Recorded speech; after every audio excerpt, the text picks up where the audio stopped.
মমতা ব্যানার্জি সামনের দিনে যা বলবেন একটু মুখটা একটু চিন্তা করে বলবেন।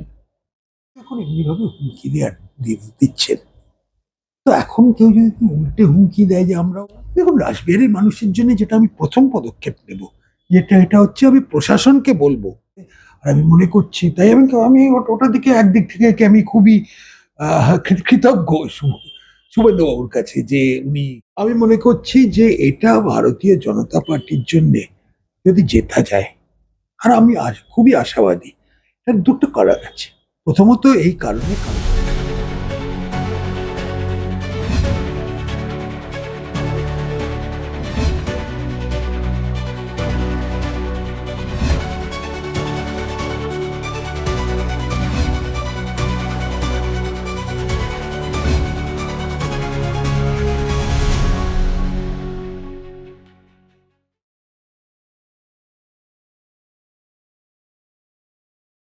প্রথমেই সিএম নিউজ মিডিয়ায় স্বাগত এবং কংগ্রাচুলেশন ভোটের জন্য, আগামী নির্বাচনের জন্য।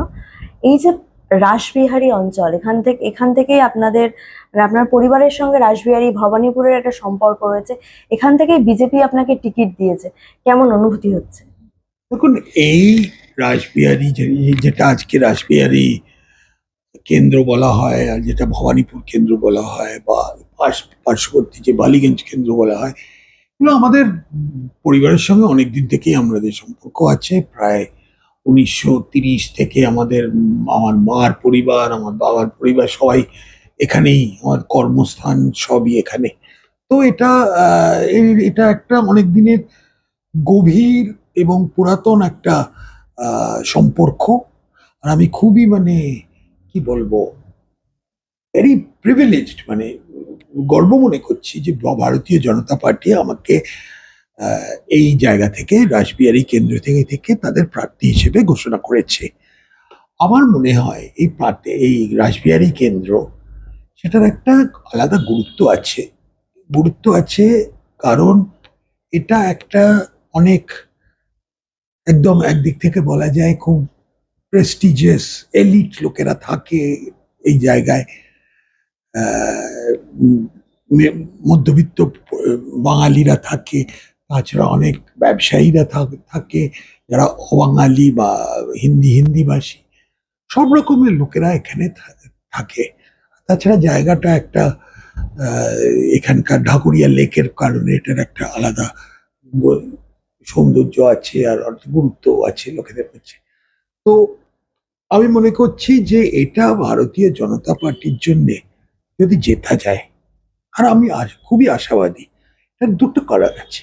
প্রথমত এই কারণে, কারণ আজকাল পরিবেশটা এমন হয়ে গেছে 15 বছর তৃণমূলের রাজত্বের পর, যে লোকের একটা তৃষ্ণা হয়ে গেছে, কিন্তু একটা ডিসগাস্ট এসে গেছে যে পশ্চিমবঙ্গ কি, কোথায় যাচ্ছে, আর কত নিচে নামতে পারে। বাঙালিদের যে এক ধরনের পতন, সেটা তৃণমূলের রাজত্বেই হতে চলেছে। তাই এটা শিক্ষাক্ষেত্রে, কর্মক্ষেত্রে, স্বাস্থ্য, অর্থনীতির দিক থেকে দেখতে গেলে বাংলা আরো মানে নামতে নামতে কোথায় নামছে। তো এইটা একটা হয়ে গেছে। দ্বিতীয়ত আমি মনে করি যে আমাদের এখানে পার্শ্ববর্তী কেন্দ্র ভবানীপুরে এবার শুভেন্দু দাঁড়াচ্ছে। তো শুভেন্দু বাবুর একটা আলাদা ক্যারিজমা আছে, তার একটা আলাদা এনার্জি, উনি আহ, মানুষের মধ্যে একটা এনার্জি এনে দেয়, উনি উৎসাহিত করে লোকজনকে। তো মমতা ব্যানার্জিকে টক্কর দেওয়ার জন্য আমি মনে করি উনি হচ্ছেন সব থেকে মানে বেস্ট ক্যান্ডিডেট। এর চেয়ে ভালো আর কোনো ক্যান্ডিডেট পাওয়া যায় না। তো উনি পার্শ্ববর্তী আমাদের মানে আমার পড়োশি কেন্দ্র ভবানীপুরে দাঁড়াচ্ছি। মানে ভবানীপুর আর রাসবিহারী এখন কোনটা কখন ভবানীপুর হয়ে যায়, কখন রাসবিহারী হয়ে যায়, ওর ঠিক ওরকম তো কোনো বাউন্ডারি নেই। তো আমি মনে করি ওনার এখানে প্রচার, ওনার যে দিয়ে ধরনের ওনার ক্যান্ডিডেটটা একটা বিরাট প্রভাব ফেলবে রাসবিহারীর উপর, আর পজিটিভ প্রভাব একটা ফেলবে রাসবিহারীর উপরে। আর আমি মনে করছি, তাই আমি আমি ওটা দিকে একদিক থেকে আমি খুবই কৃতজ্ঞ শুভেন্দুবাবুর কাছে যে উনি এইখানে লড়ছেন আর এরকম দম দিয়ে মানে মানে জান দিয়ে লড়ছেন, এরকম ওনার ওনার লড়ার একটা আলাদা স্টাইল আর ভঙ্গি আছে, যেটা সারা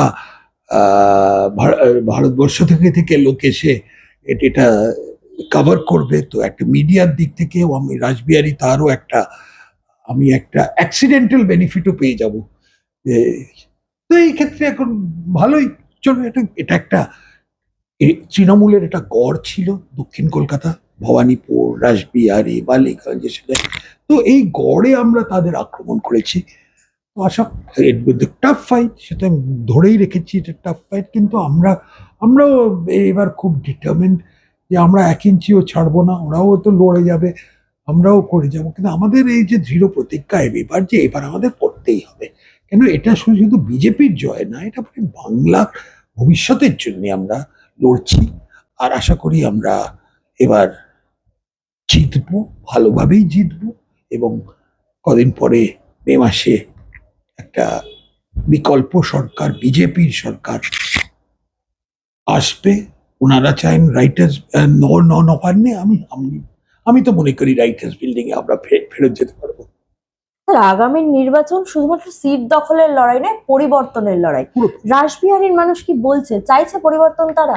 রাসবিহারীর মানুষ চাইছে পরিবর্তন, মানুষ চাইছে এবার একটা অনেক হয়েছে, যে কথাটা অনেকের মুখে শোনা যায়, এখন অনেক হয়েছে, আর সহ্য করতে পারছি না। অনেক চান্স দিয়েছি ওনাকে, মমতা ব্যানার্জিকে, কেন উনি এখানকারই লোকাল মেয়ে, মানে উনি তো ওনার রাজনীতি তো আরম্ভ হয়েছিল দক্ষিণ কলকাতা থেকে, তাই দক্ষিণ কলকাতার হয়তো লোকেদের কাছে একটা স্পেশাল একটা টান আছে ওনার উপরে ছিল, সেটা ইতিহাস হয়ে যাচ্ছে। তাই এখন তারা চাইছে যে বাস আমাদের এবার একটু নিষ্কৃতি দাও, আমরা এবার একটা নতুন করে বাঁচতে চাই, তা না হলে আমাদের ভবিষ্যৎ প্রজন্ম অন্ধকার আমরা দেখছি। আর বাঙালিদের যে একদম অস্তিত্বটা নিয়েই এখন একটা টানাটানি হচ্ছে, সেই সব কারণে যে মুডটা সব জায়গায় দেখা যাচ্ছে, তারই একটা রিফ্লেকশন, তারই একটা আহ, সেটাই রাসবিহারীর মধ্যে আমরা দেখতে পাচ্ছি, কোনো সময় কম, কোনো সময় বেশি, কিন্তু সেই যে মুডটা এক, সারা বাংলায় কিন্তু মুডটা এক, যে কথাগুলো লোকে বলছে, গ্রামে বলছে, সেটা শহরেই বলছে। একটা হয়তো গাইয়া ভাষায় বলছে, একজন হয়তো আর একটু সফিস্টিকেটেড ভাষায় বলছে, কিন্তু জিনিসটা একই।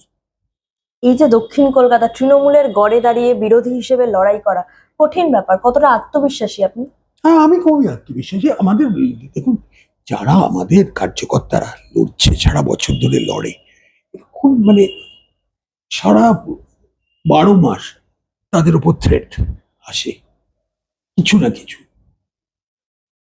আর তারা খুব, আমি বলতে পারি, তারা একটা বীরত্বের সঙ্গে তারা বীরত্বের প্রমাণ দেখাচ্ছে ভারতীয় জনতা পার্টির সঙ্গে। তারা নিজেদের অ্যাসোসিয়েট করে তারা যুক্ত হয়েছেন, অনেকে অনেকদিন ধরেই আছেন। আমি তো খুবই দৃঢ় প্রতিজ্ঞ, কেন আমি তা না হলে লড়বো কেন? শুধু শুধু আমি তো আর মানে পেশায় রাজনীতি করি না, আমার অন্য অনেক কাজ আছে। তাই যে এখানে যখন এসছি, এটা একটা মিশন হিসেবে, তাই আমি মনে করি যে জেতাটাই আমাদের প্রধান লক্ষ্য। আর এই শুধু জেতা একটা এমএলএ হওয়ার জন্য না, পশ্চিমবঙ্গটাকে আবার বদলানোর জন্যে, আবার বাংলার যে গর্বটা যেটা আমরা হারিয়ে ফেলেছি অনেক জায়গায়, সেটাকে ফিরে পাওয়ার জন্য লড়ছি আমরা।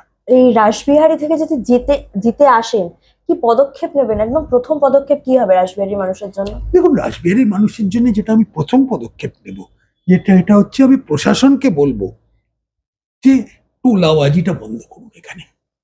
এই ধরনের তোলাবাজি আমরা দেখতে পাচ্ছি, সাইলেন্ট তোলাবাজি, যেখানে অনেক ব্যবসায়ী আছে, অনেক রেস্টুরেন্ট আছে, অনেক ছোটখাটো ব্যবসার আছে, যারা থাকে এদিক ওদিকে, তারা এখন হায়রান হয়ে গেছে। কনস্ট্যান্ট যে সর্বত্রই ডিমান্ড একটা আসছে, টাকার টাকার টাকার আনঅফিসিয়ালি টাকা আছে, ছোট ব্যবসায়ীদের কত কত দেবে? তো আমি যেটা বলবো, আমার প্রথম পদক্ষেপ হচ্ছে টোলাবাজি বন্ধ করার। তার জন্য প্রশাসনের, পুলিশের, যা ইচ্ছে আইনের যে কোনো পদক্ষেপ নেবার দরকার আমরা নেব। ভোট ঘোষণা হওয়ার সাথে সাথেই আমরা দেখলাম যে একটা প্রশাসনিক রদবদল হলো। গতকাল রাতারাতি স্বরাষ্ট্র সচিব, মুখ্য সচিবকে বদলে দেওয়া হলো, গতকাল পুলিশের শীর্ষ কর্তাদের বদলি করে দেওয়া, আজকে 12 জন পুলিশ কমিশনারকে বদলি করে দেওয়া হয়েছে। মানে এবারের লড়াই কি আরো কঠিন, আরো অনেক বেশি ভালো হবে অন্যান্য বারের লড়াইয়ের থেকে? দেখুন, সব নির্বাচনের সময় একটি প্রশাসনিক রদল বদল হয়। হ্যাঁ, কোনো কোনো সময় জেনারেল অ্যাডমিনিস্ট্রেশনে, কোনো কোনো সময় পুলিশে, কোনো কোনো অন্য সব জায়গায়। এটার প্রধান কারণ হচ্ছে যে নির্বাচন কমিশন চেষ্টা করে যে যতটা নিরপেক্ষ হতে পারে। আর যদি কোনো আমলা একটা, তার যদি একটা ছবিটা কোনো দলের সঙ্গে যুক্ত হয়ে যায়, সেটা একটা ভীষণ সমস্যা হয়ে যায়। তো এখন পশ্চিমবঙ্গে দুর্ভাগ্যের ব্যাপার হয়েছে যে অনেক অনেক আমলা বা অনেক পুলিশ কার্যকর্তারা, তারা এখন তৃণমূল কি পুলিশ সেটা অনেক সময় ভুলে গেছিল। তো আজকে ইলেকশন কমিশন তাদের মনে করিয়ে দিল যে না, তাদের প্রধান দায়িত্ব হচ্ছে সুষ্ঠু নিরপেক্ষ নির্বাচন করা এবং হিংসা ফ্রি। সেই ধরনের এখানে হিংসা থাকবে না, সেই ধরনের নির্বাচনটাই তাদের দায়িত্ব, প্রধান দায়িত্ব। তাই জন্যই হয়তো এত বড় গুণ হয়েছে। আমি সব কটা ডিটেলস জানি না, কে ভালো অফিসার কে খারাপ অফিসার, তা নিয়ে আমি কোনো মন্তব্য করব না। কিন্তু ওভারঅল যা পদক্ষেপ ওনারা নিয়েছেন, তাতে যদি সুষ্ঠু নির্বাচন হয়, হিংসা কমে যায়, ফ্রি অ্যান্ড ফেয়ার কাউন্টিং হয়, সেই সবগুলো হয়, বলবো যে ভালোই হয়েছে। গুজরাট সহ বিভিন্ন রাজ্য থেকে 84 জন পর্যবেক্ষক আসছে পশ্চিমবঙ্গে, কিন্তু যারা নিচু তলার কর্মী রয়েছেন, মানে রাজ্য সরকারের আন্ডারে যারা চাকরি করছেন, যারা ভোটে কাজ করবেন, মমতা বন্দ্যোপাধ্যায় অলরেডি তাদেরকে থ্রেট দিয়ে রেখেছে যে বিজেপি চলে যাবে, আপনারা কিন্তু থেকে যাবেন আমার সরকারের আন্ডারেই, তখন ফার্স্ট ট্রান্সফার করে দেবো। মানে কোথাও গিয়ে তারা কি ভয় পেয়ে এই নির্বাচনে নিরপেক্ষভাবে কাজ করতে পারবে না? দেখুন, এই ধরনের হুমকি দেয়া শোভা দেয় না একজন সিটিং মুখ্যমন্ত্রী। আপনার হয়তো কোনো অবজেকশন থাকতে পারে কিছু ব্যাপারে, সেটা প্রকাশ করার একটা রুচি আছে, তার একটা স্টাইল আছে, একটা সাংবিধানিক, একটা পার্লামেন্টারি মেথড আছে যেগুলোকে এমনিভাবে প্রকাশ করা যায়। উনি এখন এমনিভাবে হুমকি দিচ্ছেন।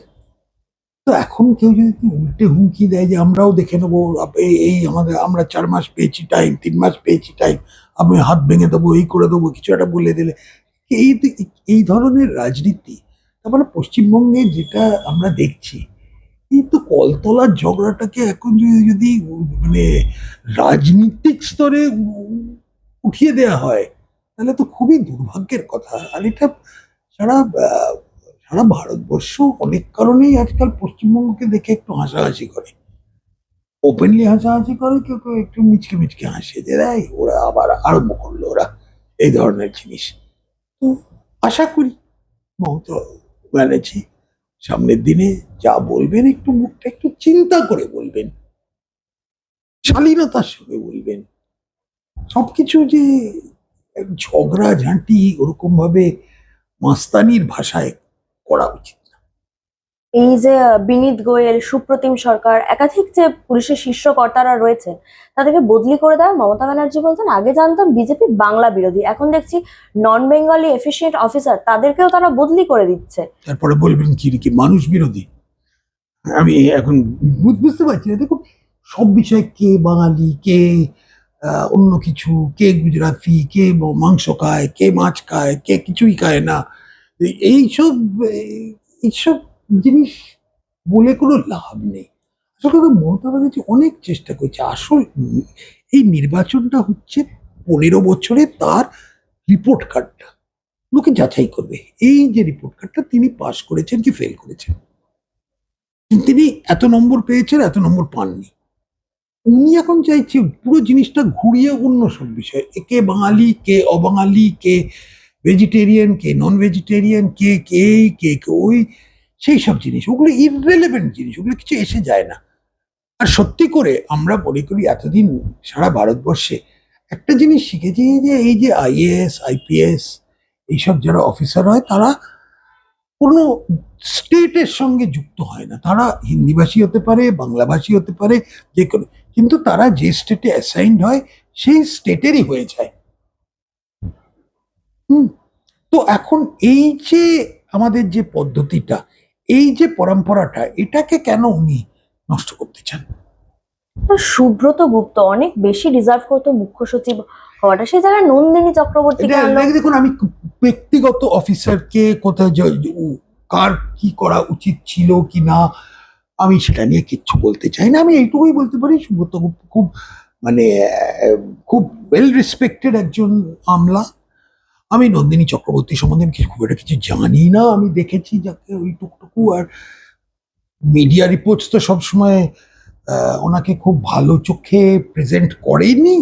তো ওনারও হয়তো কিছু বলার বক্তব্য আছে, সেটা একদিন শুনবো, তারপরে যাচাই করবো। আমি তাই জন্য বলছি, আমি ব্যক্তিগতভাবে ওনার বিরুদ্ধেও কিছু বলতে চাই না, ওনার পক্ষেও কিছু বলতে চাই না। সুব্রত গুপ্ত উনি তো রিটায়ার করেছেন, উনি এখন কনসালটেন্ট হিসেবে কাজ করছেন। ওনার সম্বন্ধে অনেকে ভালো ভালো কথা বলে, কেউ খারাপ কথা বলেছে, এটা আমি শুনিনি আজ অব্দি।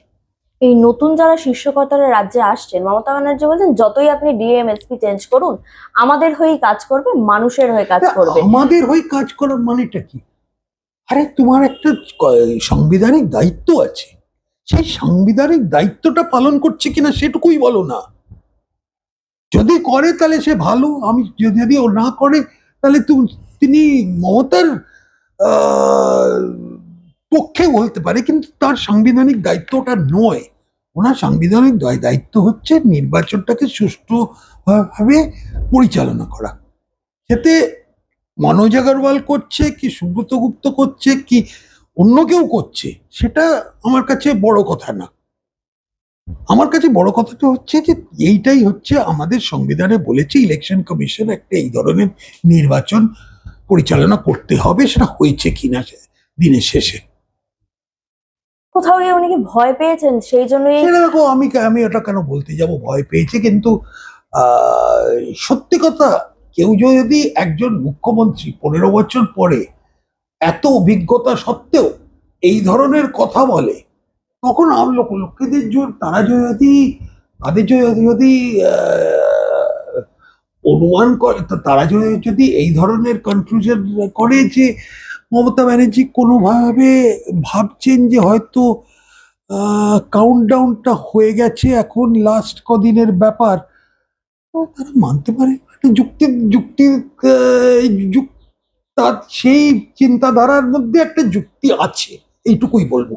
একদম শেষ প্রশ্ন, ভোট ঘোষণার ঠিক কয়েক ঘন্টা আগে মমতা ব্যানার্জি ঘোষণা করলেন বকেয়া ডিএ যেটা রয়েছে সেটা দিয়ে দেওয়া হবে। এটা কি ভোট কেনার জন্য একটা মাস্টার স্ট্রোক? কিন্তু কোনো নোটিফিকেশন নেই এখনো পর্যন্ত ডিএ। দেখুন, মাস্টার স্ট্রোক কথাটা খুব লুজলি ইউজ করে লোকে, কিরম ভাবে কি মাস্টার স্ট্রোক কি মানে পুয়ার স্ট্রোক, সেটা পরে দেখা যাবে। আসল কথা হচ্ছে উনি কোনোভাবেই এই ডিএটা দিতে চান, সেটা সবাই জানে। এই ধরনের মানে একদম মানে প্র্যাড গান পয়েন্ট লোকে ওনাকে বলেছিল হয়তো যে সরকারি কর্মচারীরা একদম ভীষণ বিক্ষুব্ধ, তারা হয়তো ভোটে আপনাকে সাহায্য করবে না, এই ধরনের কিছু বলেছিল চলেছিল। সেই কারণে লাস্ট মিনিটে একটা চালা দিয়ে দাও, একটা কোনোভাবে একটা ওইরকম ভাবে করেছে। এখন তার মানে যে তার সঙ্গে যে আইনত যেসব পদ্ধতি নিতে হয় সেগুলো করেছে কিনা সেটা দেখতে হবে। কেন সুপ্রিম কোর্ট তো বলে দিয়েছিল যে এটা দিতে হবে, এই 25% বকেয়াটা দিতে হবে। উনি কিন্তু উনি তো আবার দিয়েছেন, রিভিউ মানে এটা পিটিশন যাকে করেছিলেন। বলে না গ্রাজিং অ্যাকসেপ্টেন্স। হ্যাঁ চলো দিতে হচ্ছে, ঠিক আছে, পরে দেখে নেবো, ওই ধরনের কথা। ওনার রাজনৈতিক ভাষাটা যে এমন হয়ে গেছে না কদিনের মধ্যে, এটাকে একটা মানে একটা আশ্চর্য ব্যাপার হয়ে গেছে। উনি কি যে বলছেন কি না বলছেন, ওনার ওনার কোনো কন্ট্রোল নেই এখন। উনি যা বলছেন হওয়া উচিত না, আর এইটুকুই বলবো।